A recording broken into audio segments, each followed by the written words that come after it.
A lot of characters have a lot of crazy offensive stuff going on right now. It sucks. It's like really oppressive. It's really not fun to play against. Like, wait, what? Like, how about you just nerf the one character's thing, bro? Like, it's just that kind of situation again. You took away my skill expression for what? For what, bro? This is the first time I feel like they should revert it, really? Which is crazy. Okay. I don't imagine they will do it, but if they did it, I feel like everyone would be like, these are the best developers ever. Like, you used to like be able to play the game, and then at some point you get to a point where you're playing against the player, not the character. But nowadays, when you play Tekken Season 2, you're playing against the character, and it takes forever to get to the player. Hello, everybody. Welcome to It Was Tuesday with your host, James Chen.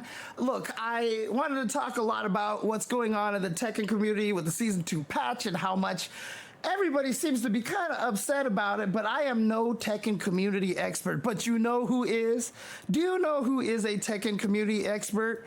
Boom! It is Rip, aka Repaul. I know a lot is going on in the Tekken world, and you know, as far as I can tell, a lot of people are not happy with the Season 2 patch, of course. What's interesting about it is I think for those people who are outside of the community, like it just sounds like maybe they just don't like the patch, right? Like it's just a bad patch, but I think there's a lot more to that, isn't there? So Yeah, it's pretty crazy. You know, there's been bad patches in the past. You know, I think somewhere around the middle of Tekken 7 is when the patches started getting a little bit questionable. People were like, wait a second, why is that change there? And those things were just kind of small. It wasn't that crazy.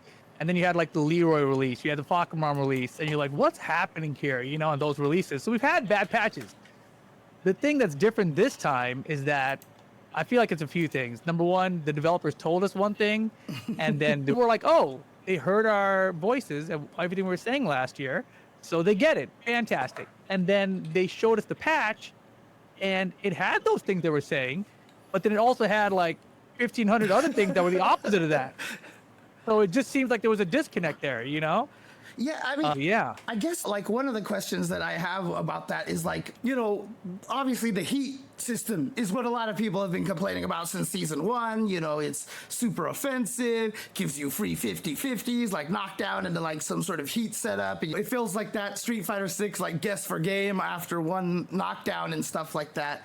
But they announced a bunch of nerfs to the heat system. So did they actually nerf the heat system, and all the things that are like kind of messed up are from the actual characters now? Well, so here's how it went, right? Like they said, we're gonna increase defense this time around. We're gonna reduce chip damage, right? So what they actually did was like, in heat now, you do less chip damage. It went from 30% to 25%. Not substantial, right? Right. Then they said if you do a heat dash while the opponent's in rage, instead of doing like 10 damage, it does like 3 damage, you know? So like that one, it doesn't sound as big, but that one is more noticeable. So you're like, okay, another solid change there. But then the first character they add is Anna, whose mechanic is that she can put a debuff on you so that you take chip damage at all times, even when she's not in heat, off any attack. So it's like, you knew we wanted less of this, and the first character you give us, you put in a mechanic that adds more of this. And then when you go through all the changes for all the characters, you see that in the heat state, a lot of the characters are crazier than they were before. So now heat is even more scary to play against, which is the opposite of what a lot of people wanted, I think. Yeah. Oh man, I mean, before I even get to like community interactions and responses and stuff like that, but even before the stream started, I was talking to people about some of the crazy moves. Like obviously one of the craziest ones, you know, thanks Tasty Steve, is make some noise from Jack, right? And I've seen some videos that are like, God, this is not even that scary. You just power crush it, or you just sidestep it, etc.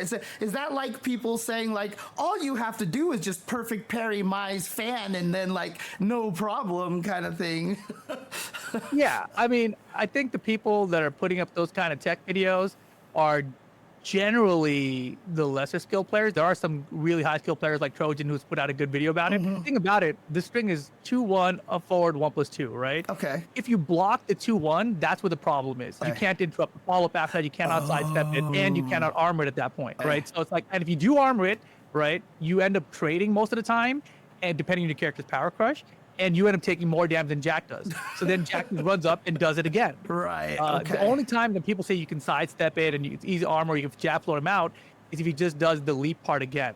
So if he just does 2-1 and block into that, and he doesn't do 2-1 again, he just goes straight into another leap, that's when you can sidewalk. That's when you can interrupt and float him out and convert.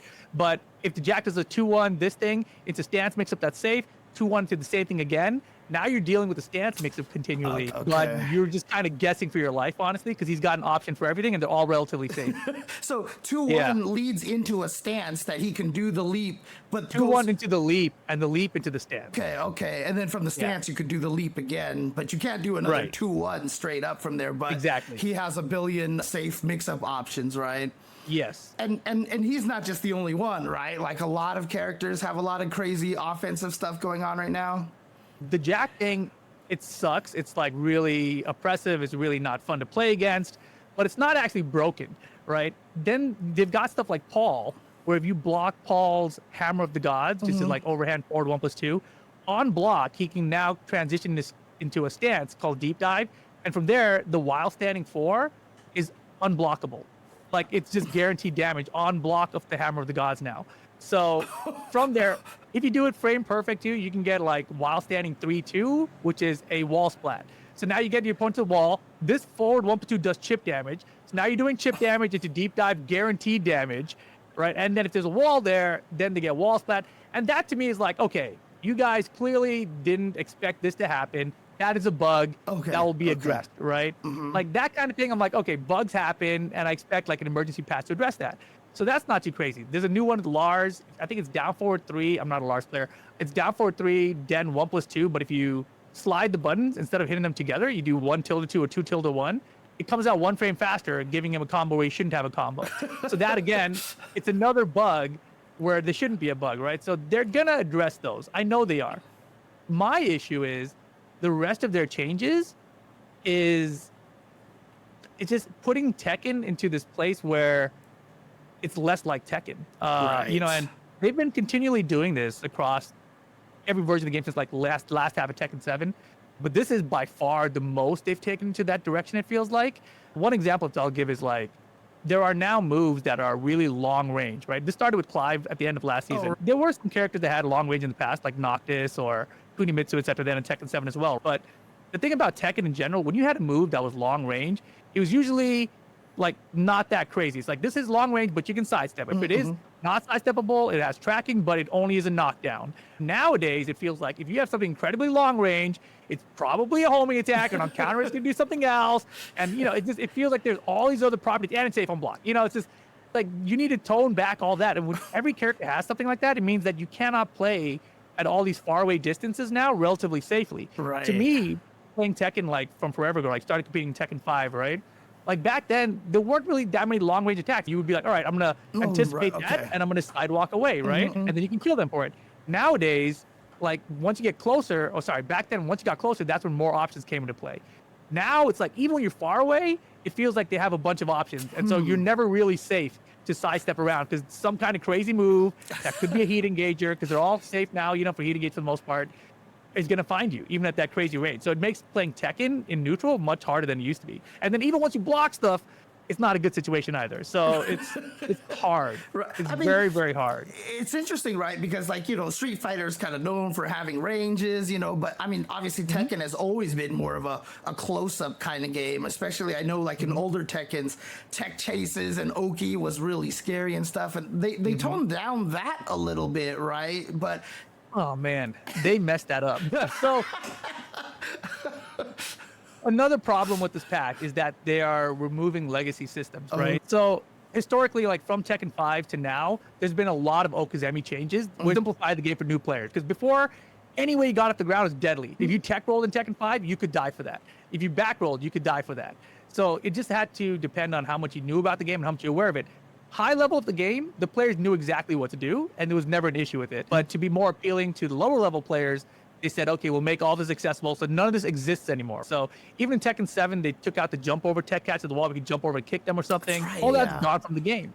So now, in this patch... So in Tekken 7, I mean, because I remember in Tekken Tag 2, everybody kind of laughed about the Superman tag because that kind of killed a lot of the Oki, right? But then in Tekken 7, it was just like the quick rise, the slide thing that in general meant you were kind of safe, where you could like stay on the ground, get kicked, and then slide up or something like that. Right. Which made and it a that lot back roll used to be a pickup in Tag 2. Like you get a full combo if you pick them up for that. Oh, I see. Yeah, I so see. that was a big change in Tekken 7. But then even with that change, there were still situations where like if you got up like from the wrong position, like if you're face up, feet away, or face down, feet towards, and you try to roll back from there, you can still get comboed on your back because you got up the wrong direction. Right. They've taken that out in this version of Season 2 of Tekken 8 now. So that's like a major change because it like removes another layer of Okazemi. But even on top of that, like now for certain throws from those positions, you would have Oki situations where you'd be like, all right, if you get up wrong from this throw, I get forward 2 on the king or something. Right. No longer works. You get up safely now. So, a bunch of throw Okazemi is just gone. So wait, in Season 1, it was there, but in this patch, they got rid of it, basically. They're simplifying the game again. They had this thing that they call quick backslide, where on certain knockdowns, if you see that knockdown happen, you hold back, your character will roll away, right? And you'll stand up safely. But if you did not hold back, they would get a guaranteed ground hit against you. So now what they decided was, you know, why punish the players for not knowing about that? Let's just automatically roll them back and stand them up, right? So that was kind of weird because usually the separation for me between Tekken and other fighting games is that in Tekken, you don't have to get up, right? You can just stay on the floor as long as you want. Right? It never forces you up. This is the first time they said, like, you will get up after this one, right? And the problem with that is now people are finding ways to abuse that and exploit that. So this situation where they tried to say, we'll make it easy for you new players, has now led to, like, Ling Massacre, who's a long-time known tech finder guy. With Ling Xiaoyu, he's got set up that he will knock you down into that position, so your character automatically gets up, and then you get fully launched again. It's like a oop, you know, like, they try to simplify. And the problem, of course, is like even with King now, right? They gave him the new string 3-2-2, and it does that same knockdown. Where in the past you would have just been like, I'm staying down, right? But now what happens is it knocks you down so that your character is forced back up, and it also puts King into his Jaguar sprint. So now King has the power of Jaguar sprint while you're forced to get up. So you have to hold that mix up. Like there's no choice for you, which is so anti-Tekken to me. It's like in Tekken usually it's like, well, I know he's going to do the sprint, so I'm just going to stay down. I'm going to sprint kick it or something, right? Now you have no choice. We'll put you back up and King gets the advantage. I'm like, what? So, like, I don't get it. You don't get any of the Oki options. You just get up in on that situation. Okay. Yeah, okay. you're up. Well, yeah, no get up kick, no sprint kick, no nothing. You get up. Deal with King. So before we move on, I am aware that it seems like my YouTube is really crazy right now. My bandwidth is crazy and things look like they're like those magic eye puzzles. So I apologize to the YouTube viewers. I'm streaming, like I said, to 3 channels. In the end, hopefully one of them will go away and things should improve. And I'm also streaming Rip from his OBS Ninja link and stuff. So it'll probably be a little messy for a while. So I apologize, but I promise It looks you. beautiful on Twitch. I'll tell you that. Yeah. I'm watching it. And since I record it locally, I'm adding a little more pressure over here, but at least once we get it edited and stuff like that, it should look clean. So, but Twitch looks fine. Twitch looks fine right now.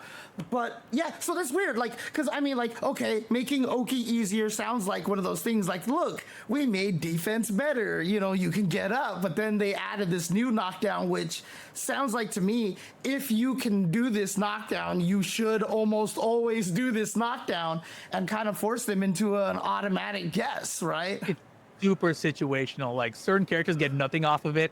You know, it's super just not well thought out. It seems. So I've seen a lot of people complain about this one, and I don't understand why they even implemented it in the first place, which is removing the counter hit from key charges. Like, are you just trying to tilt me, bro? Like, you got what I'm here for? I'm just here to tilt me. Yeah. I heard they did that to fix something else from a character that was like considered strong, but they just decided to change the whole system instead, right? So the key charge in Tekken, I think since like Tekken 3, I don't know when it was first introduced, but it would always give you a counter hit for the first hit, right? So in Tekken, there are strings that are natural, what the hell is it called? Natural counter hit confirm? NCC, right? I can't remember what the hell the NCC does. But basically, if you hit the first hit, you get all 3 hits guaranteed of the string. Okay. So finding that first counter hit is sometimes really important. But in this case, they said, hey, this one character, Horong specifically, is what they were looking at. he was doing combos where he does like a heat burst in a combo, does the key charge while you're in that state, and then when you get up, you have to deal with him standing there, right? So now he has a 10 frame counter rate launcher, right? So all of a sudden you're like, well, okay, now I have to deal with a potentially 10 frame counter rate launcher, which is really cheap, right? Law has one as well, 10 frame counter rate launcher. So like, yeah, that's pretty scary if you can always do a heat burst and a key charge. They could have just nerfed those moves, you know, and then the key charge would have still been effective in countering. Instead, they're like, all right, well, instead of nerfing those two characters or those two moves, let's just take out the entire system and just make it do extra damage now for the first hit. It's just like, why, bro? Like in the history of Tekken, there's always been instances where things could have been abused by a key charge. So usually that thing would get nerfed, not the entire key charge system. It just seems like a backwards way of approaching things. And it's not the first time they've done this. You know, there's been other situations where, oh, this character does like a floor break with this thing and then it resets the entire combo. So let's just take that away from every character. Like, wait, what? Like, how about you just nerf the one character's thing, bro? Like, it's just that kind of situation again, right? So it's just strange. I'm not a fan of it. Like for Law specifically, I had a combo at the wall, right? Where I'll do my start the combo and then instead of getting the guaranteed damage at the end, I would do the heat burst into key charge, and then on block, I would do a string, and then I would have a 50-50 mix-up afterwards. So I sacrifice damage for a 50-50 mix-up afterwards, right? So there's a little bit of a trade-off there. Now there's no reason for me to do that at all ever again. I'll just do the normal combo damage.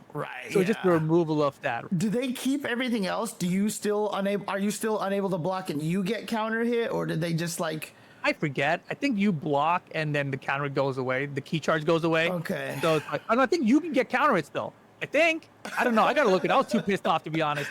Like, I was like, this makes no sense, bro. One of the toughest things is I used to use that all the time in training mode, just as an easy way to get to counter hit too, right? So a lot of people are upset about that too, because now in training mode you have to like go through all the options to turn on counter hit, turn it back off again. It's frustrating. Oh man. So I mean, yeah, obviously there's a lot of things. I feel like, because if they never said anything and then they came out with this patch, people will be like, well, I guess they're just trying to be more aggressive. But like the fact that they said they were trying to go more defensive almost kind of makes it worse that they went the other direction, right? Right. And you know, so that's just part of it too. Like this patch, it hits you in so many different places, and it really does. Like, so for Law, right? Law's been my main character for like 25 years, 30 years, and this is the first time they've taken away something that was kind of core to him. So he has the stance transition, which required a lot of execution in the past, right? Tekken 4, Tekken 5, Tekken 6, Tag 2, Tekken 7, always required a lot of execution. Tekken 8 Season 1 comes out. Now it's an easy input. Instead of back, forward, it just holds forward. You're like, all right, fine. Okay. Like, it's way easier now, but like, fine, like, I'll deal with it. And then now in Season 2, they're like, okay, not only is it hold forward, if you hit the button at the wrong time, we're going to put it into a buffer so that it comes out as fast as possible. So now, like, all execution is removed from the stance completely. But then on top of that, they said, because the stance is now easier, right, these really hard to do counter hit confirms off of while standing forward into the stance are now going to be gone because it's too easy to get stuff out of the stance. So they took away all the high execution, like difficult and fun execution you had, and made it simpler into nothing now. So now you get while standing forward counter hit, jab. It's like, why would I even go for that? You know what I mean? You took away my skill expression for what? For what, bro? Dude, I'm gonna probably say, and for the people on my stream, they know how much what this sounds like when I say this out loud. Might be one of the most damning things I can say about Tekken 8 right now. But it sounds like the Season 2 patch is like the HDR version of Tekken at this point. You know? I don't have enough familiarity with HDR to know. So I know. I remember people were very upset with HDR. I do remember that. But to me, this feels worse. You know, not even knowing what HDR is, it's hard to imagine that this could be that much worse or better. Let's just put it this way, like, you know, Cammy, considered bottom character in Super Turbo. Yeah. They buffed her drill, and it was so good that they decided to nerf everything else she had instead of bring the drill back down a little bit, you know, kind of things like that. So yeah, I get it. Oh boy. Yeah, so like the thing is, like, there are changes like that, right, for Law that like kind of remove who the character is, right? And then for Lee Chaolan, they did kind of the same thing. Like these moves that have been the same way forever for the character, they're like, oh yeah, we're just gonna change those for you so that you don't function the same way. It's like, and all the Lee mains like, why would you do that? Like this is how Lee has operated forever. Same thing with Law, right? Like Law had wild stand 4 counter DSS forward 1. He's had that forever. Now it no longer exists. And the reason was because they simplified the game. Another thing they did, they made a bunch of low moves that used to be unsafe, safer and faster. What? So Like, yeah, so moves that used to be are these launcher lows or are these just more? no, like okay.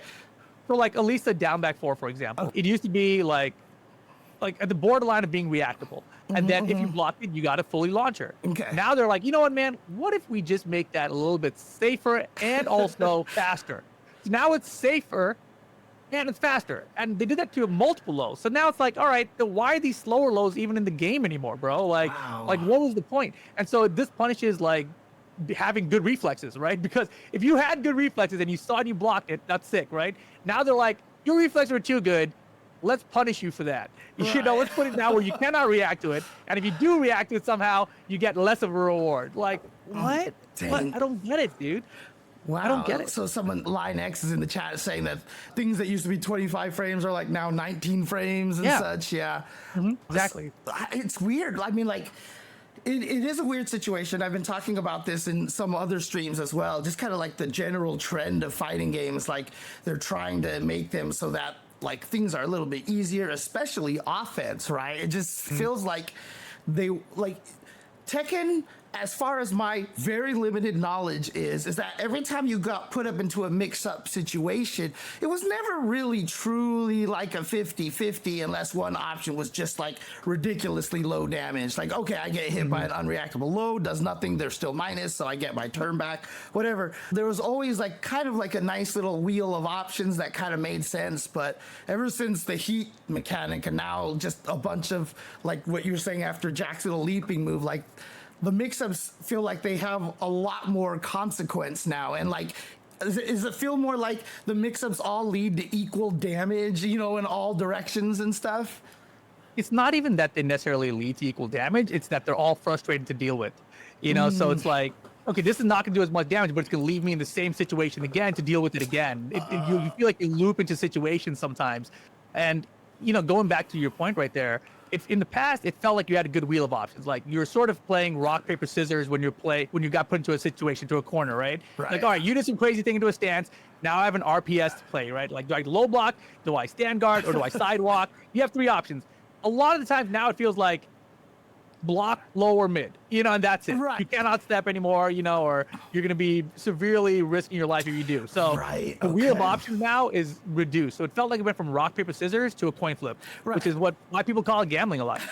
So, I mean, that's actually a really good point, because that's one of the things that I say is kind of the problem of the defense in Street Fighter 6 is that, you know, you have that rock, paper, scissors, but on the defensive end, whenever you guess right, you don't really get a huge reward outside of like certain, especially on meaty throws. Like, I guess right, I tech the throw, wee, you know, kind of thing. Whereas in, you know, Tekken, before it's like if you guess right, you sidestep, you get big damage too. But now it sounds like you don't get the big damage for guessing right at all, right? So you can, I mean, but like, so they've done so many weird things in this patch, right? Like, and some of them were great. So, well, I won't say great because there's been some of those findings lately, but another thing that was really good at first was that they said we're now allowing you to buffer your sidesteps in. Okay. So basically, if you're blocking something and you're like, okay, I want to sidestep after, you tap up neutral, right? That sidestep now is going to come out as soon as possible. It doesn't mean the sidestep is bigger and more evasive than before. It means that it's going to come out as early as possible. So your timing for the follow-up attack is going to be as early as possible. So that's a good thing for the sidestep. What I saw just today and yesterday on Twitter was a bunch of top players saying, like, have you guys noticed some of these inputs aren't working the same? And people are saying it might be because of the buffer on the sidestep now, eating your like up or down directions for the input for the sidestep instead of the attack you want to do afterwards. Jury's out on that right now, but in general, like, it's a better change, man. And this is why they said, like, we're improving defense, you know, sidesteps can be better because we gave you this option. But while they also gave you that option to buffer the sidesteps, they also added a bunch of moves that have way more tracking, or like way more tracking plus counter properties and escape on block, etc. It's like, all right, I can step better, But now there's also all these moves that reach range 3 or 4 that all track and they do all crazy stuff. It's like, all right, well, what's the point of letting me have the sidestep then? You know, it just feels like there's two people working there. One guy's like, yeah, sidestep. The other guy's like, no, F you, bro. You know, like huh? Like, who's making the call here? Everybody? it's almost like I there's don't know, a battle going on, right? Like the guy's like, let's make it more defensive, and the other guy's like, oh yeah, well, It I'll really show is, dude. you know. There's you know the angel and the devil on the shoulder, man. I don't know who's who there, but they definitely is both of them. They're fighting right now. Oh my God. So, okay. Obviously, you know, there's a lot of frustration with this right now. And, you know, people have really been expressing, you know, a lot of frustration. I don't even have that wide of a breadth in terms of like, you know, Tekken, you know, talk on my feeds and stuff like that. But I've been seeing a lot of angry people. And especially like I've been reading stories about like, people who have just been like, you know, very reasonably, very calmly explaining the problems and what they don't like, and then they're getting like blocked by people or something like that. Yeah, you know. Or is that something that you don't want to talk about right now? You know, I mean, I would love to be a commentator still, but the example you're talking about, you know, this happened. I mean, look, it was Michael Murray. Let's start there. But basically, because of this patch, he's getting a lot of hate, obviously, right? He's getting dunked on from the entire internet at this point. He also historically has not been someone who's really good at dealing with internet criticism. Right. Is your cat going crazy? Oh, no. I'm grabbing a bottle of water. That's all. So. Okay. Yeah. I heard crazy noises. Yeah. So, but I mean, so basically, you combine those two things. Michael Murray not doing well against the internet, and the entire internet dunking on him for this patch at the same time. It was bound to happen. So he just started blocking a lot of people. And honestly, like knowing how he's tweeted in the past and everything and responding to people, like it's a good thing. He should be blocking people, in my opinion, because otherwise he's going to be tweeting at them. I think we'd rather see him block them than tweet at them. I think that's kind of where things are at. Okay, that's fair. I understand. Yeah. Trust me, as a person who gets very emotional all the time, I understand. Yeah, you get it. Yeah. It's like Micah Murray is like you playing King on the internet in Tekken 6 or something with lag, you know? Oh, God. That's what it is. Yeah. Oh, man. See, now you're just making me have so much empathy for Michael Murray right now. But I got you, and I got Michael. See, I got my job. Let's go. Oh, man. So I mean, have they said anything? Like, is there any sort of situation right now? I mean, I saw some people in my chat earlier before the stream started mentioning that they've been talking about an emergency patch or something. Like, yeah. Are they trying to roll a whole bunch of stuff back, or are they going to nerf a bunch of the new things? I mean, do we know at all? Yeah, we do. So they put out a tweet and announcement that said there is going to be an emergency patch, and they said the two major things that they're going to address will be the jack move, the make some noise, and which shout out to Tasty Steve, by the way, being the most broken move in Tekken history. That's his legacy now. That is Tasty Steve's legacy. You guys let him know he ruined Tekken. All right, anytime you guys see Steve, let him know, make some noise, ruin Tekken. I mean, people have said that he should have ripped your arm off, right? Like, that's what it should have been. So that would have made more sense.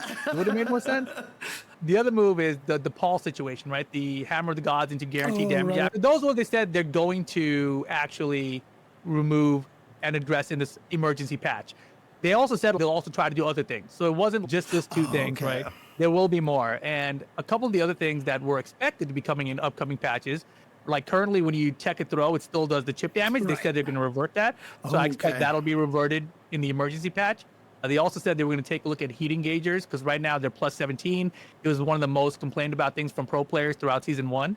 And they said, all right, fine, we're going to look at that since you guys are still complaining about it. So that may or may not be in the emergency patch. But, you know, it's something that may be there. I still can't believe that you can do is it a heat burst or heat engager that gave, you know, originally gave Law, you know, enough time to key charge into a mix-up. I mean, that was the heat burst. Oh, okay. But that's got to be like, that's like a massive plus then, basically, right? Yeah, well, it's because it's like kind of like a bounce state in a combo. If you use a heat burst in a combo, they just put them in the bounce state on the ground. Right. So you key charge there, and then when they get back up, that's when you deal with it. But the problem with that is like it was never guaranteed. Because in Tekken, you're not forced up. You can do a get-up kick. You can do a side roll. You can take one hit on the ground, and then you're up before the key charge can hit you again, right? There's choices for the defensive player. And they said, like, we'll just delete the mechanic. Like players won't be able to figure that out, even though they all are. Like what? So You can just nerf the 2 moves, bro. originally when you heat burst someone out of the air and they bounced, like now they get up. That's part of that whole get up automatically. No, that's not. Oh, okay, that is still okay. exactly the same. Okay, gotcha. So, I mean, for you personally, just as a fan of Tekken and stuff, what would you like to actually see at this point? I mean, would you rather them just go back to season 1 and start from there, or just keep trying to fix it from where they're at this point? Man. Trying to keep my job, James. Hey, you know what? Well, here's how it goes, though. So, like, BDX made a tweet, right? And he tweeted out that he thinks they should revert the patch. And I responded to him and I said, like, dude, that's such a big change. I cannot imagine any development team reverting a patch of this size, right? It's 1,500 changes, right? Like, it's actually 1,500 changes in the patch. I didn't realize that. Right? Okay, yeah. It's a massive patch, and there's like a bunch of new moves per character, a bunch of new combo extensions, which makes the combos even longer and crazier than they were in the past. So it's a massive patch. And if they revert it, that's kind of like saying, all right, we hear you, we effed up this one, but let's try to take a different approach. And I cannot imagine them saying that. I've been thinking long and hard about this actually because it's been a while now. Like I didn't do a podcast of my own about this whole topic because we were all like, I think, depressed. But basically, my thought on it, at first I thought was like reverting is terrible. You shouldn't do it. You should just move forward because that's what I expect them to do. I expect them to move forward and refine what they've given us now, right? That's what they've always done historically. But this is the first time I feel like they should revert it, which is crazy. Okay, it's actually crazy, right? And it goes back to what I was saying before. It's like, they've added all these new moves that have incredible range, and on top of the range, additional properties, and like relatively safe on block. Those things together are not Tekken moves to me. I'm a boomer, I'm old, but if that is what Tekken is, then Tekken is not the same anymore, which is fine. But realize like all the people that are upset right now, they're going to continue to be upset because when Tekken puts in moves like this and they patch it later, they don't really nerf the crap out of it and make it garbage. It takes them a long time. It takes over a year or two of refinement to make those moves normalized back to Tekken values. So I'm thinking of it from that standpoint where if you do not revert this and you just try to refine these moves to make them more fair, right? Like you look at what they've done with Clyde, most of the long range stuff is still there. I don't think they want that to go away. So now that they've done that to more characters, I don't see that going away. And if that's the case, all of those negative reviews you got on Steam, those guys are still going to be pissed. So this is, like I said, the first time I've actually felt like maybe reverting is the answer. Like it's so bizarre. I don't imagine they will do it. But if they did it, I feel like everyone would be like, these are the best developers ever, right? The thing that's crazy about that is that so many of these guys who are leaving the bad reviews now did not like season 1, right? And they were the ones who were hopeful that season 2 was going to be like their savior, like all they need to do is just refine this a little bit more and we got Tekken back, like full what we want, even though it's looking at the heat system and aggression and chip and everything. And instead it was just like they said it, it made us believe we were going to get all that, and then just kidding, it's like, oh no. So everyone, everyone's upset, everyone's really fed up, and they've lost a lot of trust, to be honest. I think because it's a little unfortunate timing, right? They had the Evo FGC video where they talked about improving defense and everything. Next day they have the Tekken talk and everyone's like, what the hell is that thing? And then they say like, wait, you haven't played it yet though, just wait and play it. Like, how can you know it's garbage unless you played it? Right. And we're like, you just told us everything about it. And then the patch notes come out and now it's like, well, and now they now played what, it, right? And now they played it, right. And now they can say it's garbage, right? and so the problem is, right, if you're the Tekken devs, how can you even do a Tekken talk now? Because whatever you say doesn't matter because everyone's gonna say, oh, remember they said this and that to us and look what we got before, right? So they've basically like burnt all the trust they've built up over these last few years of interacting with the community, which is like just terrible. Right. Oh man. Yeah, it's brutal. So I mean, do you feel like though that 2 years down the line you'll all look back at this and laugh kind of thing? Honestly, man, I wish I had a coin in my hand right now. It's kind of the state of things. It's very applicable to Tekken 8 Season 2 and the future of Tekken 8. It's kind of just a coin flip. It's just whether or not they change it in the way that people want or whether the community is going to stay outraged forever. And this is what was it? It was last year, I think, during the end of the Tekken World Tour Finals, where there was some controversy over this kid from China who tried to play in the tour, and they're like, "Oh, China's not allowed." So they disqualified him before the top 8, and then a bunch of people they review bombed Tekken on Steam, and they got a bunch of negative reviews, right? And like almost immediately they responded, and they were like, "Yo, man, we're gonna try to fix this for next year. Like our bad. We're gonna fly him out to TWT finals. We're gonna make this okay." So the reviews really seem to light a fire in them to get something done, right? Right. Okay. This though is another level of reviews. I've never seen anything like this. And when people say review bombing, it's usually the case of like, "Oh man, that person says something political, so F them," just negative reviews because they said something like that, unrelated to the game. This time, if you go through those Steam reviews and you read the negative reviews, they're all talking about the game. Like that's way, way worse, and now if you're like a casual player and you're like, maybe I should pick up this Tekken 8 game, you go on Steam, you look at the reviews, like overwhelmingly negative. I wonder why everyone thinks that, and then like maybe I shouldn't purchase it, right? That's gonna hurt so much. So because normally they need to do something to make everyone happy. Normally, if you go see like a game that's like negatively review bombed, and you go look at the reviews and they're complaining about something political, you're like, okay, well maybe the game is still fine, but this one is literally them complaining about the game, right? Yeah, and like I didn't even realize this, but the other day I was streaming. It was yesterday actually, and when you have a game like on your Steam page, you click on it. It shows you your friends' reviews, like right there below. And I got to like, my friends list is full, right? So I'm just looking through. They're all thumbs down. And I just start reading them, right? Because they're just some of them are kind of funny. But like, I'm looking at it right now. One of them says 2.0 patch bad. Like this guy has 977 hours played at the time. Like these are not guys who have played a little bit. Another one's like a pro player, 2,193 hours. And it's like 3 paragraphs, about like whatever the state of the game is. But like, 2,000 hours, bro. Like these are not just casuals that are like, bro, this didn't hit the mark for me. It's across the board on like all levels of skill, which is the craziest thing. Like usually if you see something like this, it's just the top guy, just the pros are complaining. Right. But this is like everybody, man. Pros, casuals, anywhere in between. Everyone's not happy with it. Man, I just feel like if Street Fighter 6 Season 3 comes out and throw loops are still in there, we're going to see part 2 of this, kind of situation. Yes, so I've seen that analogy so many times. Like people like, "Hey, Tekken players, you're welcome to Street Fighter 6, and they show you a throw loop setup, Right. Honestly, that's better. Really? It's like, imagine if Drive Rush was full screen and you couldn't react to it. Like that, imagine that was a chance for Street Fighter. So yeah, we're gonna make Drive Rush go twice as fast and twice as far. And DI, yeah, that's gonna be twice as fast too. You don't want me to react at all. You just want me to totally guess if it's gonna be a DI. That's the kind of change that you're dealing with here now. Okay. So it's like, what in the hell, dude? Like, why? And so it's frustrating. It's frustrating at all levels. Man. I was talking to Maximilian about it actually, because he put out a great video. If you guys haven't seen it, go check out Maximilian's video. Okay. He talked about his thoughts on it, and he described it as like I think he put out a tweet about this where he showed like an ice cream sundae, and it's like, all right, fine, let's just maybe take off so many sprinkles and we got Tekken, like it's gonna be sick, right?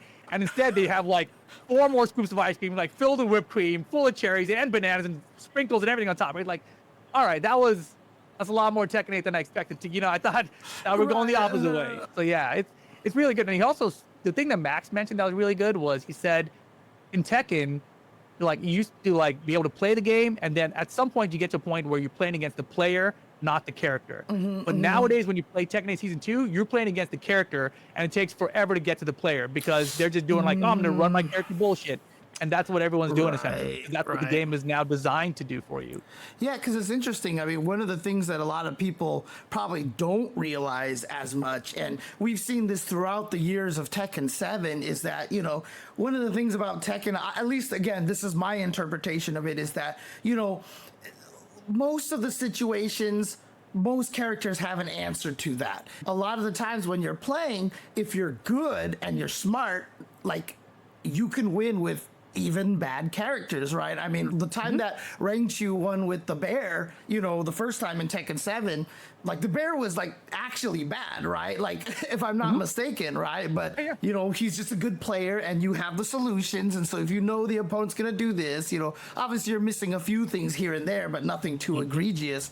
But yeah, now it just feels like, that's kind of not the situation anymore. Now it just feels like you're just kind of forced to, I mean, like one of the things I couldn't get used to when I was trying to learn it for the Sage Slam, like, you know, they like use the heat dash more and get the free 50-50. And I was like, wait, what? Like, it just didn't process in my head, you know? It's still not a Tekken thing. And like, you know, just historically with Bandai Namco and 3D fighters, it feels like anytime they add a resource, it's a bad move. They're just not really good at managing resources and also having a 3D fighter at the same time. So I just say, abandon the resources, bro. Like Tekken was fine without resources. You added meters for like Geese and the Kuma and stuff, and like they were acceptable because they were guest characters that had meter systems. And even though they were characters that had meter systems in other games, in Tekken those meter systems were never well balanced. Still, you know, like it's a while, right? And even after they rebalanced it, they were still good enough. So it's kind of crazy that. Yeah, I mean, it's not surprising that they're just inexperienced with meter systems, right? Because their games don't really use them in that way. But it just really feels like a way that they're trying to shoehorn something that in there that doesn't really belong or is not necessarily needed. Yeah. But yeah, I don't know, man. It's interesting that you say that too, because like I've always said in Street Fighter 6, like currently right now, obviously they buffed Kimberly, so she's a little bit better now, but they didn't do it through her can resource. But like, if you look at some of the lowest tiered characters, it's Manon, who has the medals, Jamie, who has the drinking, and Lily, who has the wind charge thing. And I've always said it's because, you know, Capcom's not good at those kind of resource management stuff because they've never had characters like that until Juri and Ibuki in 5, but you know, up until now. So like they're not quite there with that strategy either, not like Guilty Gear guys, you know? And so sounds like Tekken's the same. It's interesting you brought that up too, because now in Tekken 8 Season 2, more characters have installs like that. You know, like before it was like Claudia with Starburst originally, right? And they added Eddie to have it. Now Zafina's got it. Now June's got it. It just definitely seems like a direction they want to take the game where everyone's going to have an install. Everyone's going to have range 3 or 4 moves that are safe and counter it and all these other random mechanics, low crushing, whatever. It's just like, is that even, I mean, it's not the Tekken I grew up with, you know? That's for sure. And like, obviously I'm evolving with Tekken, right? I'm constantly evolving, but at some point you're going to lose what made Tekken Tekken. There's a lot of talk of people like, oh, you know, they merged the Soulcalibur team into the Tekken team, and that long range move thing, that to me feels much more Soulcalibur. Yeah, right. Dude, like I was just about to say that. I was like, it sounds like they're turning it into Soulcalibur with the like Siegfried like swiping at the sky, but I mean, you could always crouch those and punish, right? And because you had equal range, you could punish those things in Soulcalibur. But it sounds like that's not quite the case here in Tekken, right? And they're trying to like expand every character's moveset to have longer reaching moves now. It's like Law got a nunchuck attack that's super far and like goes high, whatever, you know. They gave Anna like forward 4 she swings her bazooka. You know, Anna swings a bazooka like it's a nightmare sword. You know what I'm saying? Like that's what Tekken is doing now. Interesting. And it's like, okay, that's something, but is that Tekken? Right. You know, like it's something. Yeah. Yeah, because Tekken, I mean, even prior to 7, Tekken was always much more of an in-your-face, close-up game. The Oki was scary. People have been pointing out that even Tekken 7 is kind of an anomaly because people just stayed away a lot and just kind of like tried something and then going back and then tried something and went back. But like previously, Tekken was almost always just kind of like that distance 1 kind of thing, right? Yeah. Oh, definitely. And that seemed to be the case. Like, to me, the funnest Tekken was that in-and-out battle, action, side-step interaction, and then this is dangerous, right? Once you're this close. So it's like, all right, we got to get the hell out of here, right? Let's get back. No, out here, you're relatively safe. Like, when you're planning your attack. But then nowadays, it's like, whatever, bro, this out here, that's dangerous. You know, like, you're never safe. This guy's gonna do some bullshit, and then you're in 50-50 land. Feels like that's the feeling you get when playing it. Oh man. Okay. So I mean, one of the reasons why I wanted to bring you on here is, you know, obviously I've been seeing how upset everybody is, and you know, some people I still see, you know, occasionally the comments out there that are like, oh, they're just overreacting. Oh, they'll get used to it, and it won't be so bad. But you know, I wanted to get like a veteran, like a person here who really understands it to be able to explain it.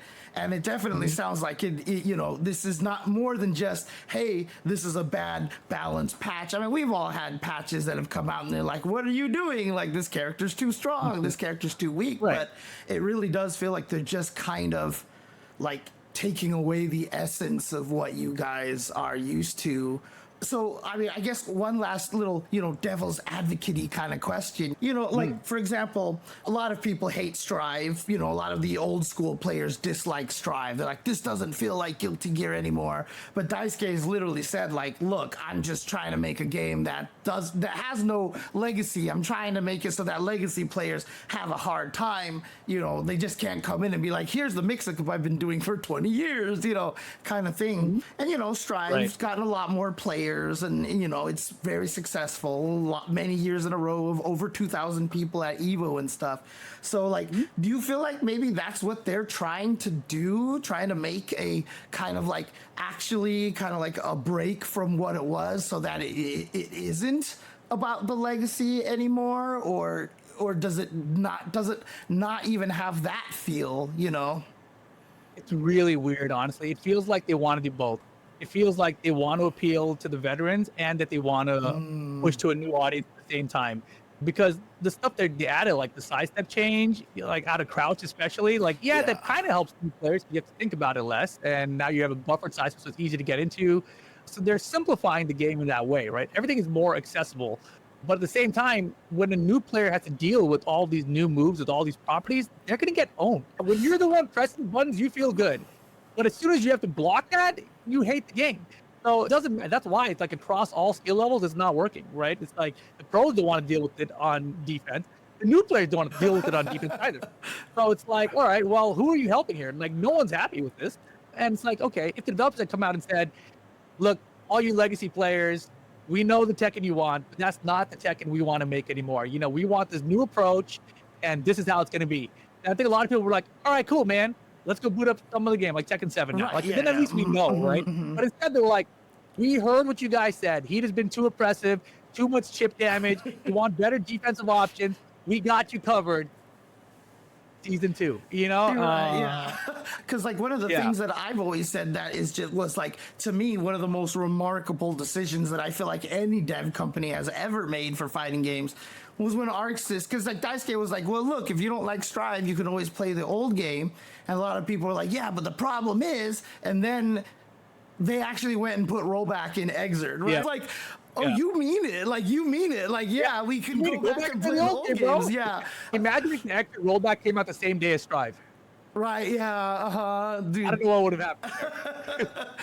Oh man, yeah. So what's the hope at this point? That obviously the emergency patch comes out, they'll fix a couple of things, maybe take away the throw tech chip, but it does sound very much like most of the Tekken community is pretty pessimistic right now, right? So and I honestly cannot blame them for being pessimistic just because of how things have gone here.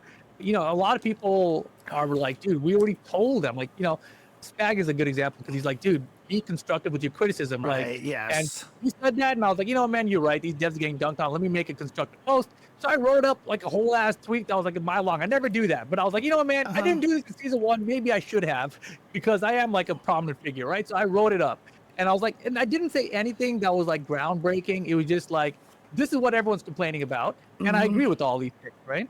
And that's all it was. But then a lot of people like agreeing with me, and like people who hate me, I'm like, yeah, dude, you're right. I'm like, all right, cool. Like everyone is bonding over this now.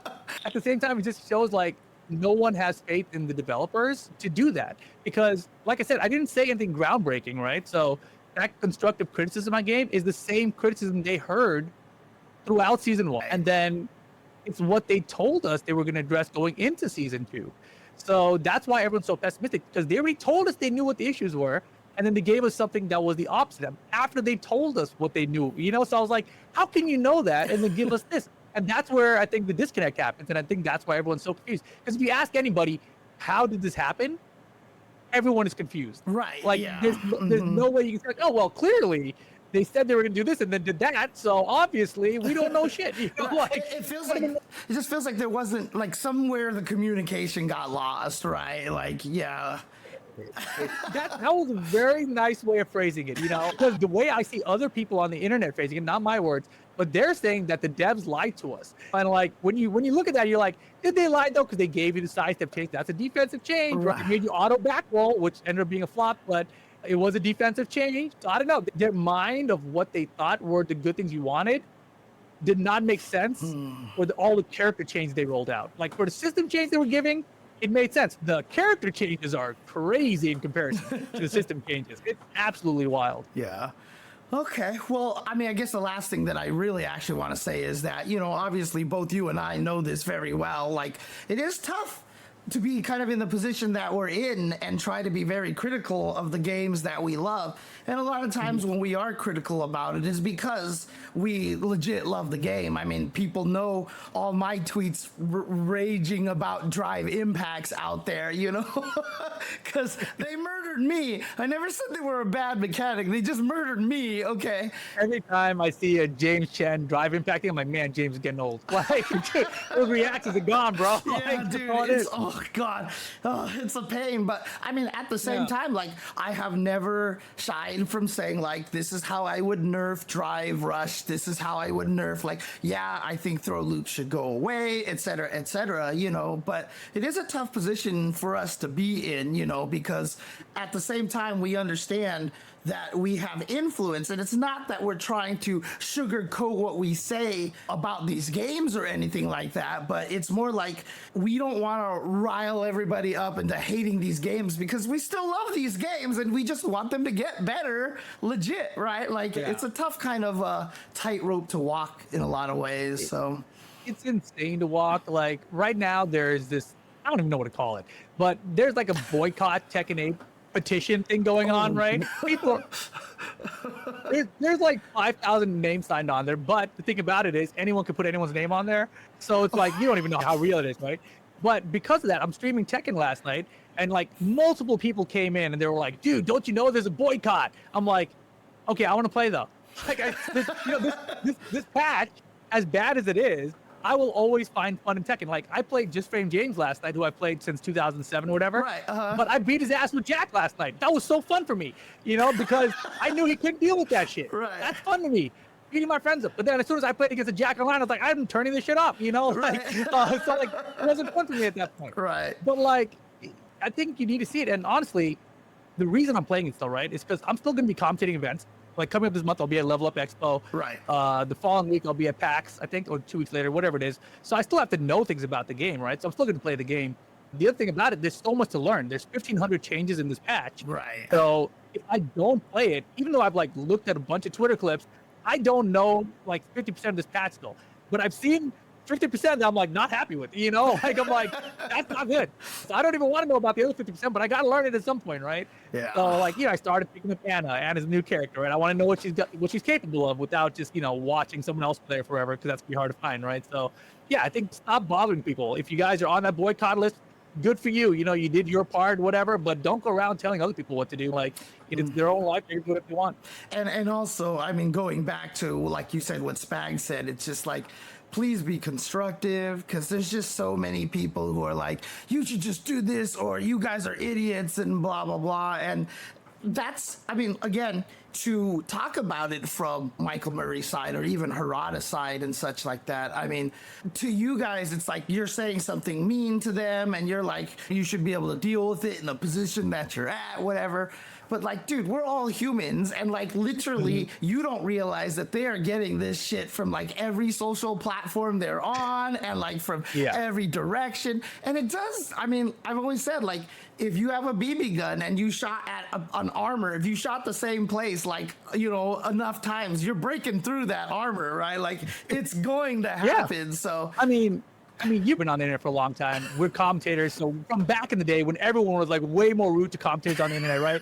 We have very thick skin at this point compared to like, developers and most of these companies, basically, right? Yeah. So we, being like in the FTC, in the positions we've been in, we have been exposed to like the worst of the internet. But in this kind of an instance where something this bad happens, I can't even imagine what it's like for them. Because like in this instance, people are DMing me. I posted a freaking Instagram story of a McDonald's strawberry banana shake, and somebody replied to that and said like, Rip, I don't like these Dragunov changes, man. I'm like, what do you want me to do? Like, strawberry banana McDonald's shake, dog. Like, what the hell?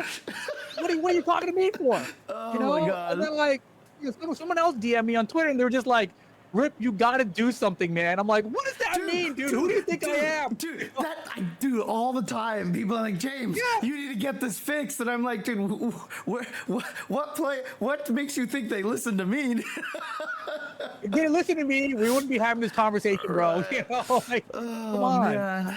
Yeah, that's actually a really good question. Is the Japanese community equally as frustrated and upset, or do we know? Okay, They are. They are. Okay. They are. Yeah, I mean, like they're just all, you know, across the planet, there are people that are more calm about this and more optimistic, and there are people that are more upset and more frustrated, right? So I saw like Nobi, who is this historic Dragunov player. He's like one of the best, Right. first Tekken 7 Evo champion back in 2015, right? This guy Nobi, he doesn't really get mad at things. He's like really easygoing guy, and he's just like losing his mind over the Dragunov changes, right? And the thing is, there's a move Dragunov has is the backswing blow, okay? Oh, So, like yeah. he baits out of the way, and he comes back and he launches you, right? Right. Yes. That was the Nobi special. He was known for that. It no longer launches. But like, no one was complaining about that. No one on the planet was like, oh, this Dragunov freaking backswing blow. You know, like, why did you take that one out? You know, like, Right, yeah. why take the thing that makes Dragunov Dragunov? You know, like everyone identifies as like a super cool Dragunov thing to hit. And if you hit it, you're as good as Nobi. If you block it, he's launched. It's not unsafe. You know, it's not that crazy compared to all the other shit you put in the game, where it's like this has range 7 and it's a counter hit, homing, fucking, you know, low crochet hit or whatever. Dude, I'm like, what? that's the move that I complain about all the time, because that's the one where he backswings and he elbows you and launches you, Yeah, right? yeah. So Yeah. when I was learning the game during that rage clip that I have, right, people were like, you can launch punish the elbow. And I'm like, what Yeah. elbow? I've never seen an elbow. And like people are like, it's that elbow. And I'm so bad at like seeing details of moves, so I like Yep. never noticed it. But I mean, again, I'm gonna make the same thing like Fei Long in Super Turbo. Every Fei Long's favorite combo is doing chicken wings, stand fierce, rekka, rekka, rekka, because it's like a 1 to 2 frame link or something. And it feels so good because you just drain like all their health. And like, I always called that like the Fei Long player's orgasm combo, because like whenever you land it, you're just like, fuck yeah, let's go. And so again, in HDR, when they buffed the dragon, you know, the chicken wing move, Oh my so gosh. in order to make it fair, they took away that combo. And I was like, don't buff this and take that away. People loved it. This is Yeah. fun. This is what people like. And oh God, this is why I'm saying this feels like the HDR. It feels like it. I know, I see it. I'm trying to vibe with it. I get it. Yeah, I'm getting it. man. Yeah, there's a lot of that in this patch too. So there's like that kind of stuff, system stuff, and just, I mean, the thing that separates this patch from other games patches to me is just that system-wise, it feels like you're playing a different game because of the pressure you're under now. And so I feel like those other games, they need like, you know, HDR needed Drive Rush, you know, like adding Drive Rush to HDR. And now you're talking about season 2 of Tekken. That's what it feels like. Right. Okay. Well, thank you. I mean, unless you have any other like last thoughts on this, I know this could go on forever. Like Yeah. you could probably Yeah, like. there's a lot. But I'll say this, you know, there's obviously people who think that it should be reverted. I don't think they're going to revert it, but it's not the final patch, right? The game is going to continue to change. This emergency patch coming up, it's probably not going to address everything because there's too much, right? So I expect there to be like a patch a month, probably for the next 3 months or something, right? Like I think they need to hammer this out as soon as possible because they have, I think, 3 master events in May. So right. When does the Tekken World Tour start? Right. That's another it was question. Japan. Oh, wow. It's almost the same situation as Street Fighter right now, kind of, except now people are worried about the new patch, whereas everyone in Street Fighter is worried about a patch, right? Like, The old patch. Yeah, exactly. So it's like in Tekken's case, this game now, because of them adding so much to it, so much that's imbalanced as well, it's gonna require multiple patches. So we know this is not the final patch. The game will change. It's hard for them to make it worse than this. So it's gonna get better. It's gonna get better. You know, like you can only. I hope, bro. Like, you can only go up. You know. well, So, yeah. here's another question for you, just because you brought this up and it kind of made me realize it. So a lot of people, and Harada himself has brought this up, is that, you know, Tekken 7 had that arcade period of time before it finally came to home. Like, would you say, you know, like the start of year 2 for Tekken 7 in the arcade was equally kind of as a like volatile, like what the hell is going on? Or did you not play that one enough because it was only in Japan? Oh, you did? No, Okay, no, no. okay. I played. So here's the thing, right? If you want to talk about the arcade releases and how those all those things apply, you got to go back to Tekken 5. Okay, so in Uh-huh. Tekken 5, 5.0 was one of the most broken, maybe still the most broken Tekken of all time, right? And the thing is, that was my first competitive Tekken, so I loved it. Like I was like, I learned all the broken stuff. I learned how to deal with all the broken stuff, and yeah, it was not fair, right? But what they did was that was an arcade release. It actually came out on PS2, that version, which is amazing. And then in the arcade, they updated it to Tekken 5.1, where they took out half of the Okazemi out of the game, and everything was like so bland that it wasn't fun anymore. It's the same game, all the characters, everything's bland now, and they took out all the crazy damaging things and everything, but it wasn't fun. And then they refined that, and it became Tekken 5 DR, Yeah. which people look at as one of like the best Tekkens of all time. Okay, so that arcade period kind of went like broken Tekken 5.0 into like, okay, weird state into Tekken DR, which is the fully polished version, right? And they did the kind of same thing in Tekken 6.0 to Tekken 6 Bloodline Rebellion, Tekken Tag 2, Tekken Tag 2 Unlimited, console version, similar process. Tekken 7, similar process, arcade version, kind of boring. There was still some very broken things they had in it. FR comes out, broken Akuma, but everything else is looking better, the game's feeling better. Console version more polished, but the netcode wasn't good, and they fixed that over time. Right. So everything is continually getting better.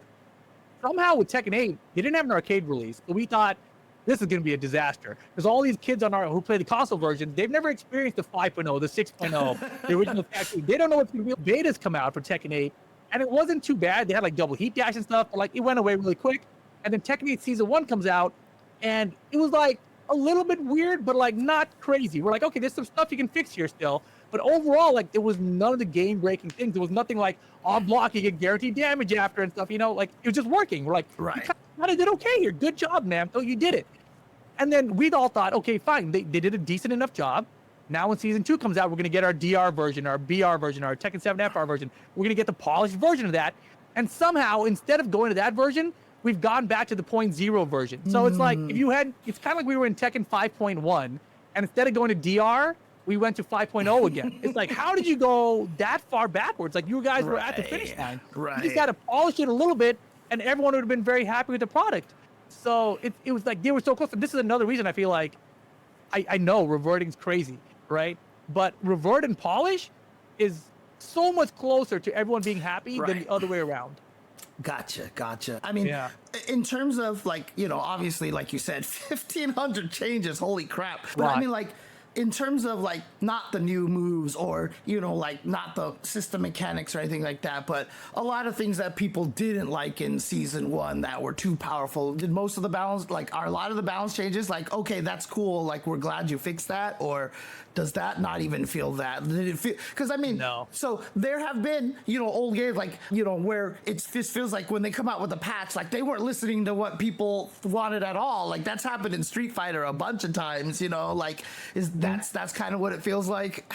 They so some of the top, like Dragunov got nerfed, right? There was a couple of characters that were at the top that people looked at that got nerfed, but the overall sentiment was not about those couple of characters. It was about the entire feeling that the game gave you when playing it. And that feeling is multiplied now in Season 2. It's like, yeah, you nerfed those characters, but that wasn't the major problem, like I don't know if they just didn't see that or what the case is here, but it's very strange because I don't know who they're trying to cater to. Right. And honestly, like if you're looking at feedback, you might say like, oh, we have to address our patches based off of everybody, not just the pro players, right? Like the way to make everyone happy, in my opinion, is just address the pro players, because the pro players are going to say something. The content creators are going to listen to the pro players. They're not going to go against them. If Nia and Arson Ash came out and said like, bro, Nina is broken, there's no big content creator that's going to come out and say like, Nina sucks, right? Like, you're going to look like a moron as a content creator. Then those content creators, their opinion is going to get repeated by the masses. So all you have to do as a developer is listen to the top players, because that's what gets filtered to everybody. Right. And think, like, honestly, in Tekken 8 Season 1, it was the most I've ever seen top players very vocal on Twitter. So I feel like it was so easy. It was like, it's like this is alley-oop to you, Namco. You just take what all the pros are saying, and then you do that, and then all the content creators are like, yo, yeah, the pro players are happy. We're all happy. All the casual market's happy. I feel like that just filters down, right? It's crazy how much this is true, though. I mean, even in any game, every time you see the top players complain about something, you will see a lot of the chat now all of a sudden kind of repeating that, like they'll be like, I mean, when Street Fighter 4, like, Street Fighter 4, I felt like a lot of this happened, right? Like someone will complain about like one frame links, and then all of a sudden everybody's complaining about one frame links, It's crazy how that happens, but yeah, it is weird though, because it is a very hard thing to balance, right? Like, how do you balance, for the masses and then for the top players? Because Street Fighter 6, Zangief is always my favorite example, right? Like in season 1, he was terrible, but he had a 65% win rate online at like bronze and rookie, right? So if you buff Zangief, it's just gonna make everyone's life more miserable, but it's tough because you have to find the changes that are accessible to better players, or the changes that are accessible by everyone. And it does make balancing kind of weird, and it is very hard, but yeah, in this case, it feels like they really need to look at something here, so. They need to look at something else. Whatever they looked at to make this patch clearly was not right. Or it's like whoever made the decisions here, that person doesn't have their pulse of the community, right? Like clearly, like there has to be some kind of accountability to say like, how did this happen so that it doesn't happen again, right? I think that's all it really is. Okay. Well, like I said, I'm sure you can go on about this for, even more hours. Fun topic. I haven't, like I said, I didn't do a podcast. It's my first time talking about it like this. Come on. Yeah, it's been cool. I mean, look, I'm down to keep going if there's more stuff that you want to talk about, Oh, man. I don't know. I feel like we kind of hit everything though, right? Like chat, real quick, chat. Did I forget anything else to talk about here? I think I nailed all the big topics. And I think, the big takeaway for me is still that the game is going to continue to get patched, right? So it should get better. The display stuff, yeah, they added a bunch of features, like they show like counter now, combo counter. Wait, in the actual game. Oh, in the verses. Oh, that's Yeah. While you're playing with people, yeah, you can see that now. Because I mean, isn't that's that very not Tekken like? Yeah, but isn't that like one of the skills? Like I've talked about this on Virtua Fighter as well. It's one of the skills is recognizing when the hit spark was a different color for counter hit, or recognizing when you can get combos and stuff like that. And a lot of people have said like, oh, if you add the counter stuff on the screen, it'll dumb it down or something like that. But are pro players not frustrated or upset about that or anything? It feels like there's a little bit of a delay on the text prompt coming up. Okay, yeah. So like at first we had the concern like, oh, are you gonna be able to counter it confirm off of this? Like that doesn't seem to be the case, but like maybe on like 3 hit strings, you might have enough time to see it pop and recognize it. But overall, I think people are just more upset that it even shows you the number of hits. Because it's like, oh, 5-hit combo, sick. I counted 5. It's not like a game like Marvel where it's like 98 hit combo. It's like 7, 9. Because honestly, I had said that too. The fact that you said that there's a little delay, I was like, it's so easy to fix that. I think that's intentional. Yeah, I think that was intentionally designed to have delay. Yeah. So I suggested that a long time ago. I'll just pretend that they heard me and they stole my idea. So James' fault. Everyone hates it. Yeah.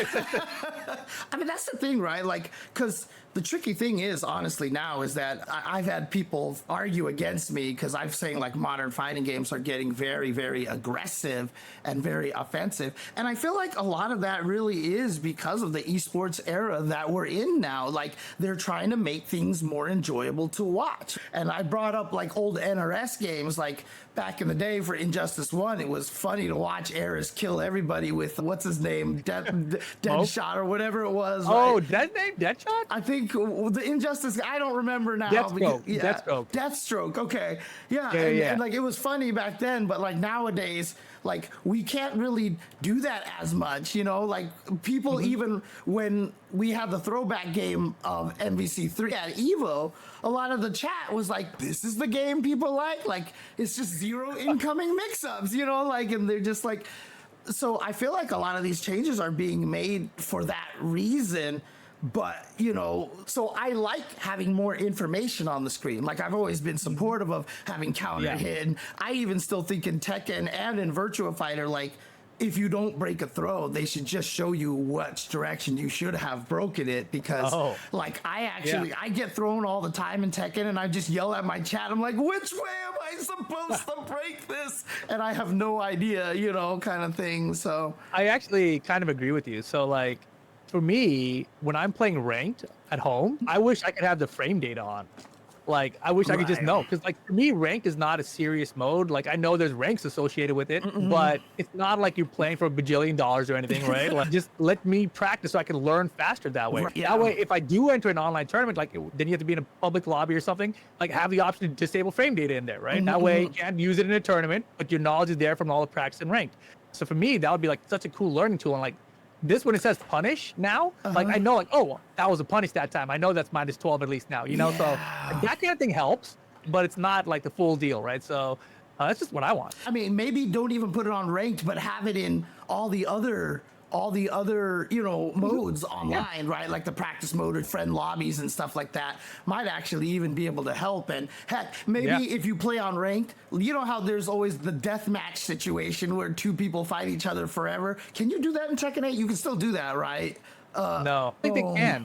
I think maybe if you go to like a casual match or something, then you can set it up that way. But I don't think you can do it just like in a ranked system. Because I remember in 7, you could just fight someone on ranked until whenever. And I was thinking like maybe after 2 games, like the frame data shows up or something. Because that'd be kind of cool, actually. Because that means like literally the 2 players are agreeing to try to learn the match. So the game will be like, okay, here you go, kind of a thing. But yeah, I mean, honestly, I feel like a lot of that stuff should happen. And so, like I said, that's cool to me that Tekken's putting all that information on the screen. It's also easier for the commentators because, I mean, sometimes, like, obviously with high input buffers, like, you know that was a launch punish, whatever. But there's some situations where you're like, wait, why did he get hit by that? Like, it looked late. Did he press a button? And now you'll see the information. It helps the commentators, but that also means it helps the viewers as well. You know, like, having punish counters in Street Fighter 6 now, I don't ever have to be like, wait, was that punish? Did he do that in time? Or did he just get, you know, now I know, and it makes it a lot easier. So I like having that information, but at the same time, I feel like it is pushing a lot of these devs to try to make these games so aggressive. You don't have the zoning, you don't have the turtle, you don't have the slow play. I mean, that feels like that's what Heat Mechanic was designed for, is aggression, promoted so much. Obviously, Tekken is your main game, but does that feel kind of like what's been happening in your eyes in fighting games as well? Well, I mean, the other game I played a lot of lately has been Mortal Kombat 1. And I don't think that game is as aggro. It's more mix-up based, right? It's more heavy. It's been that way for a while, though. So I don't feel like they went super aggro route. Obviously, they tried the cameo thing, which is like more of a 2v2 tag fighter assist kind of base. Very different as a departure as well. But I don't feel like they really fell into that trap of like trying to make things super aggro. I think they kind of took their guns on it. I feel like the community in that game is actually growing again. You know, they have the new competition, everything going on. It seems like their player base is a lot happier than they were in the past.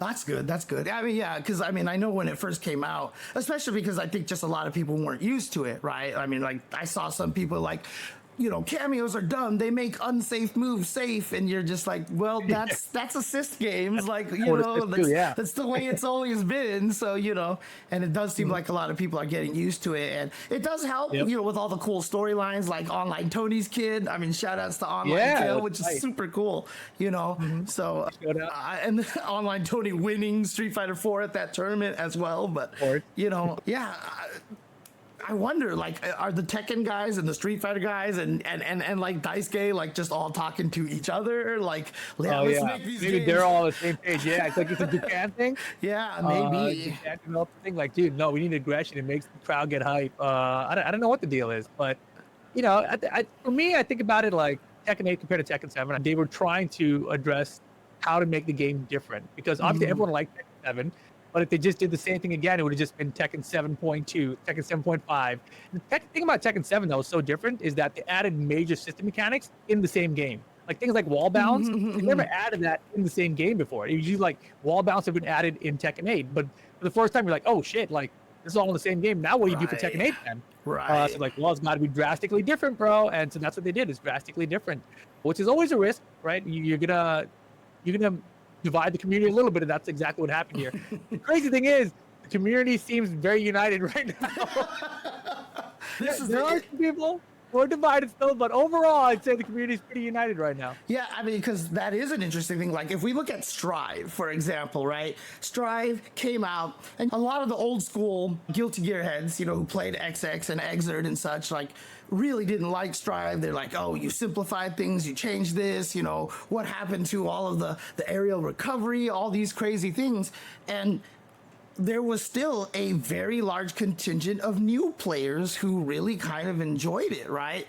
And Yeah. what has that been like for Tekken 8? Like, has there been a large new player base to Tekken 8? And are they also all still mad at patch 2? Like season 2 patch kind of thing, I'm trying to think of who the best new faces in the scene are in Tekken. And I can't think of a single name. There must be one or two. There must be, but primarily Tekken is still like a legacy-based knowledge game, and the guys who are the veterans, they understand everything already. Like the game isn't to like maybe after season 2 we'll see some new names rise, right? I mean, maybe that's their hope that if they simplify the game enough, then some nobody can beat me and Arslan. Like that might be. And honestly, like they're kind of heading in that direction where even a guy like me, who should not be able to compete with me or Arslan, has a better chance of them now, right? Right. So, okay. Maybe that's the hope. I like that. Gotta ask the real questions. How do the VTubers feel about the patch? Yeah. Oh, man. Interesting. Okay. Huh. Well, yeah. Like I said, anything else you want to mention? Because like I said, the floor is kind of yours at this point. So I just never thought we would have come to the day where Bandai Namco would officially nerf Make Some Noise. Like, how did we get here? Make Some Noise has been officially nerfed by Bandai Namco. That's the headline. So we can go out on that one, I think. Yeah. Tasty Steve was nerfed then. We nerfed Tasty Steve. Maybe all he'll do is just rip a finger off now instead of the whole arm. It's just the finger. So Anytime you hear "Make Some Noise" in an event, that's all you're gonna think about now. You remember when Tekken 8 season 2 launched? That damn Tasty Steve. I see what you're saying. Now people have a negative connotation with the term "make some noise." Yeah. Well, make some noise again. I get it. All right, Steve. Thanks, bro. Man, poor Steve. Yeah. All right, I'm gonna have to get him on now and ask him his thoughts on. I like it. I saw him this weekend. I gave him crap about it. It's great. Well, awesome though. I mean, thank you for coming in. I mean, literally, I messaged you like 3 hours before this, and I was like, "Hey, you want to talk about it?" And it seems like you definitely want to talk about it. I mean, I've been talking about it, but it's good to have a real talk about it. Yeah, for sure. Before I got a job. But I mean, also, I tried my best not to make it like super, like just dump on them, like talking about motivations and stuff like that. So it's definitely a very interesting and I think very nuanced conversation to have, more than just everybody hates it and is mad, you know what I mean? And kind of delving to the bottom of that, I think is really important. So thank you again for showing up. Really appreciate that. And, if you want another session to talk about it some more, hit me up and I'll be more than therapy session right here. Exactly. So I'll be all right. I'll make it through. All right. Be strong, Rid. You can do this. So don't worry. Look, I just tell you this. When Season 3 Street Fighter 6 comes out and throw loops aren't nerfed and drive rushes aren't nerfed, and I'm feeling the same way, we'll reverse the roles and you can help me with a therapy session. Thank you for joining us. Thank you for hanging out. Feel free to just go ahead and take off and chill and everything like that. But everyone in the chat, definitely give... Oh, wait. Before you go. Socials. What are your socials? Where can everybody follow you and everything like that? Yeah. Check me out on Twitch and YouTube at Level Up Your Game, and Instagram, Level Up Your Game. Twitter, Reepal, Reepal, that's my name. I expect to get a lot more followers in the next 3 months. And then there's one more. TikTok. I'm old-ass boomer. I'm old-ass boomer on TikTok. There you go. Wait, are you serious? Your name is old-ass boomer? Serious. I'm old-ass boomer. Old-ass boomer. That's amazing. I'm surprised that was never taken. Well, I'm surprised that Level Up Your Game and Reepal were taken. So, I'm old-ass boomer on TikTok. That's fair. All right. Yeah. Cool. Well, there you go. Definitely follow him and, follow for all the information and keep up with all the Tekken stuff and some MK1 stuff as well. So thank you again for coming on, and I'll talk to you later. Laters. All right, peace. Thank you again for Rip coming over here. And yeah, so I mean, seriously, definitely sounded like this is a much bigger issue, you know, than a lot of people have heard. Because I know a lot of people talk about this, just like, oh my God, you know, Tekken 8 bad patch. And now I hope everybody kind of has an understanding of why everybody is so frustrated and why there has been such universal frustration from everybody. For those of you here on Twitch and YouTube, I'm going to be moving on to this next topic over here. Leave a comment below on how you feel about Tekken Season 8 right now. And don't ever forget that the day that this podcast graced your ears was the most important day of your life. But for me, it was Tuesday.